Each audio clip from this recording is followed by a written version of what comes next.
মূল কথাটা হলো মিডিয়া টুইস্ট।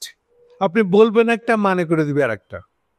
শুধু তাই না, আজকাল বেশিরভাগ খবর যেটা তৈরি হয়েছে, বিশেষ করে প্রথম আলোর খবর, বডিতে যা লেখা আছে, এমনিতে যেটাকে রিপোর্ট বলে, এটা রিপোর্ট হয় না রিপোর্টের সঙ্গে অনুযায়ী, ইচ্ছা মতন বানিয়ে বাংলাদেশের মানুষের মনকে প্রভাবিত করা মিথ্যে কথা লিখে। সেই জন্য হেডলাইনে এমন একটা শব্দ ঢুকাই দিবে যেন পুরো জিনিসের অর্থ বোঝা যায়, অথচ ওর সাপোর্টিং কোনো বক্তব্য হয়তো ভিতরে নেই। যেমন এই যে আদালতের এই আইসিটি কোর্টের এই যে সেনা সদস্যদেরকে গ্রেপ্তারের বিষয়টা, প্রথম আলোটাকে এমন বানাইছে যেন বা তারা গ্রেপ্তার হয়েছে। কেন? সেনা প্রধান বা সেনা সদস্যরা সাংবাদিক সম্মেলনে বলছে, আমরা ওদেরকে আমাদের এখতিয়ারে রেখেছি, যেন বা সেনা প্রধানদের এখতিয়ারে রাখা মানেই ওরা গ্রেপ্তার হয়েছে। দেখেন কথা ধারণা টুইস্ট করছে কি করে। সেকেন্ড, একটা ধারণা অলরেডি ছড়াই দিছে স্বরাষ্ট্র মন্ত্রণালয়ের এক আদেশ ছাপে দিয়া। আদেশটা কি? যে একটা সাবজেল বানানো হয়েছে ক্যান্টনমেন্টের ভিতরে, ওদেরকে তো সাবজেলেই রাখা হবে।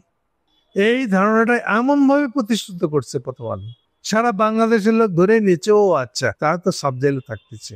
সেই সাথে নতুন শব্দ চালু করছে, একটা সমঝোতা হয়েছে সরকার আর সেনাবাহিনীর সাথে, একটা সমঝোতা। এই শব্দ, এই তিনটা শব্দ দেখবেন, সরকার সেনাবাহিনীর সমঝোতা।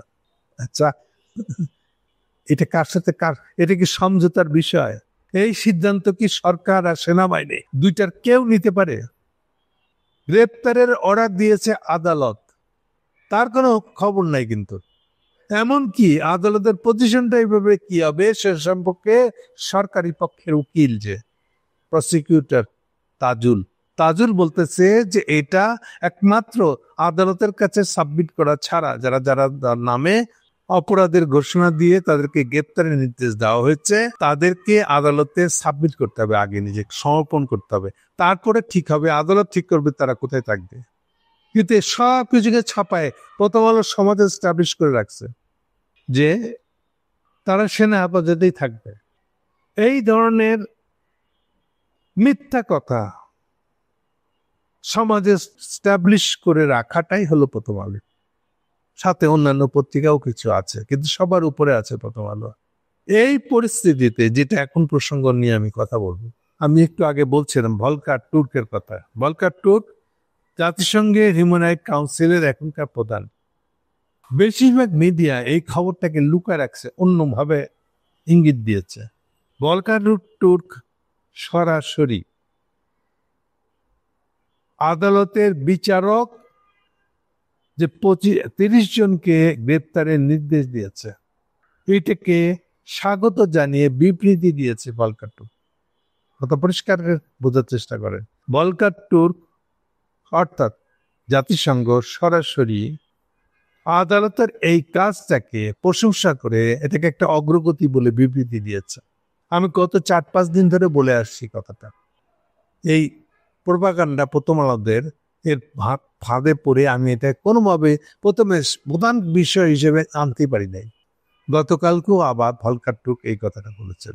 শুধু তাই না, উনি বলছেন এটা একটা বিরাট অগ্রগতি এই জন্য যে সাধারণত জবরদস্তি উঠায় নিয়ে যাওয়া, এটাকে ওরা বলে ফোর্সফুল ডিসঅ্যাপিয়ারেন্স, এই ধরনের মামলাগুলোর বিচার করা খুব কঠিন। বিভিন্ন দেশ এটা নিয়ে কোনো মামলা আমলে নেওয়া, আদালতে নিয়ে যাওয়া, তাদের বিরুদ্ধে অ্যাকশনে যাওয়া, বিচার করা, এগুলো করতে পারে না।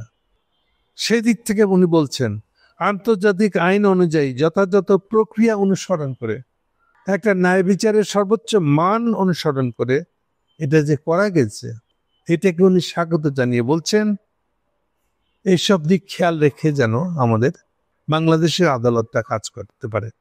অথচ এই প্রসঙ্গটা চাপা পড়ে গেছে আমাদের মিডিয়ার কারণে। তাহলে বুঝতে পারে না কি ধরনের মিডিয়ার যুগে আমরা আছি। এই একই সালাউদ্দিনের স্বভাব আর কি।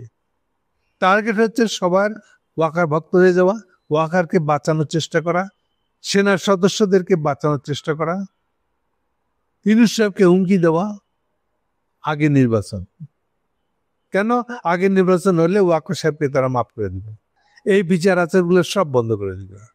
তাহলে দেখেন প্যারালালি কি করে ইন্ডিয়ানদের এই কাণ্ড কারখানাটা চলছে এবং সবগুলা টাকা খাইছে, রয়ের টাকা খেয়ে মিডিয়াগিরি করতেছে। ফ্যাক্টস হলো যে ইউএনএ হিউম্যান রাইটের প্রধান উনি নিজেই প্রশংসাটাকে একটা অগ্রগতি বলে স্বাগত জানিয়েছেন এবং বলছেন বাংলাদেশ এর যে সুনির্দিষ্ট বিচারের ক্রাইটেরিয়া আছে সেগুলো তারা পালন করুক।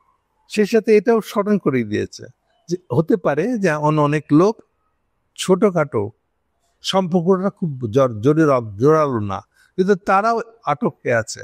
ওনারা সাজেস্ট করেছেন যে এই ধরনের বিষয়গুলো যারা আপনাদের আছে, হয়তো সরকারের সমর্থক ছিলেন না তারা, এসবগুলোকে এড়িয়ে তাদের মুক্তি দিয়ে মূল যেগুলো আসামি সেগুলোর ব্যাপারে যেন আমরা কনসেন্ট্রেট করি, মনোযোগ যেন তাদের উপরে দেই। একই রকম ভাবে অ্যাকচুয়ালি ভলকার টর্কের অফিসটা হলো জেনেভায়। আমরা সাধারণত ইউএনএর অফিস বলতে নিউ ইয়র্কেরটা বুঝি। নিউ ইয়র্কের প্রধান অফিস দুইটা, প্রধান অফিস নিউ ইয়র্কেরটা, আর এই যে আইন বিষয়ক মানবাধিকার বিষয়ক পুরো অনুষ্ঠানটা যা কিছু ঘটে ইউএনএর, এই সব কিছুর হেডকোয়ার্টার হলো জেনেভা। এটাই জেনেভা শহরের সবচেয়ে বড় প্রতিষ্ঠান। ভলকারের কথাটা জেনেভার থেকে বলা, ফলে স্বভাবতই একই সঙ্গে সেম ধরনের একটা স্টেটমেন্ট এই জন্য ইউএনএর অফিস থেকে দেওয়া হয়েছে, মানে নিউ ইয়র্কের থেকে। সেখানে রাবিনা সামদানি বলে একজন মুখপাত্র আছে, তিনি বলছেন নিবাসে সেনা হেফাজতে তাদেরকে রাখা হয়েছে, তাদেরকে দ্রুত খেয়াল রাখেন, খুব পরিষ্কারভাবে বলছে উনি, আসামিদেরকে সেনানিবাসে সেনা হেফাজতে কত পরিষ্কার রাখা হয়েছে, তাদেরকে দ্রুত বেসামরিক আদালতে হাজির করে হস্তান্তর করার কথা বলছে। বলে না এর চেয়ে স্পষ্ট বাণী আর হয় না। বিরাট বোদ্ধার সাংবিধানিক বিশেষজ্ঞ সালাদ মুখে গালে একটা কষিয়ে থাপ্পড় দিয়ে দিছে এই রাবিনা সামদানির এই স্টেটমেন্টটা। এবং এটা করার পরে এই হাজির করাটা নিরপেক্ষ ও স্বচ্ছ ফৌজদারি বিচার কাজের জন্য খুবই গুরুত্বপূর্ণ, এটা উনি উল্লেখ করে দিয়েছেন। এক্সট্রা কি কানে ঢুকবে না চোখে দেখতে পাবেন সালাউদ্দিন সাহেব, নাকি ওয়াকার সাহেব দেখতে পাবেন, নাকি হোল বিএনপি তারা গিয়ে দেখতে পাবেন না? আমরা কিন্তু শর্ত সাপেক্ষে উনি সাহেব আপনি কিন্তু সমর্থন দিচ্ছে, বুঝছেন? আমাদের হাত থেকে ইলেকশনের মাধ্যমে এটা ছুটে যায় না, এটা খেয়াল রাখবেন। এরপরেও আমরা আমাদের মিডিয়াকে দেখতেছি তারা তাদের লাইনে আছে, তাদেরকে তো সেনা হেফাজতে রাখা উচিত, এই বুঝ দিচ্ছে আমাকে। আমার সাথে 2-3 জন লোকে যাদেরকে আমি অ্যালাউ করি ইনবক্সে ফোনে কথা বলতে, এদের প্রত্যেকে কথা শুনেই করতেছে এইভাবে, ও আচ্ছা ওদেরকে তো সেনা হেফাজতে রাখাই হয়েছে, এটা তো একটা আপোষ হয়েছে, তাই না ভাই? দেখেন আমি কি বলবো, এই যে ভাষণটা তৈরি হচ্ছে বিদেশ থেকে ফোন করছে, তার এই ভাষণটা তৈরি হচ্ছে প্রথম আলোদের এই কারবারের কারণে। এমনকি এই যে রাবিনা সামদানি যে স্টেটমেন্ট দিতেছে, ভলকার টর্ক যে বিবৃতিটা দিচ্ছে, না এগুলো মিডিয়াতে জায়গা পাচ্ছে না। আমি নিশ্চিত করে দিচ্ছি আপনাদের সবাইকে, এই মিডিয়াবাজদের, এই দালাল মিডিয়াবাজদেরকে সাবধান করে দিচ্ছে, এটা করে আপনি বিচার ঠেকাতে পারবেন না, এটা করে আপনি ইন্ডিয়ান দালালি পিছিয়ে নিয়ে চলতে পারবেন না। এর পরিণতি আপনাদেরকে ভোগ করতে হবে। এখন পরিণতিটা কি হবে সেটা আপনারা ভালো জানেন, কিন্তু কোনোভাবে এখান থেকে আপনারা মুক্তি পাবেন না। মানুষের কাছ থেকে, জনগণের কাছ থেকে রাইট ইনফরমেশন লুকায় রাখতেছেন, ওয়াকারের পক্ষে কাজ করতেছেন, পারবেন না। Thank you.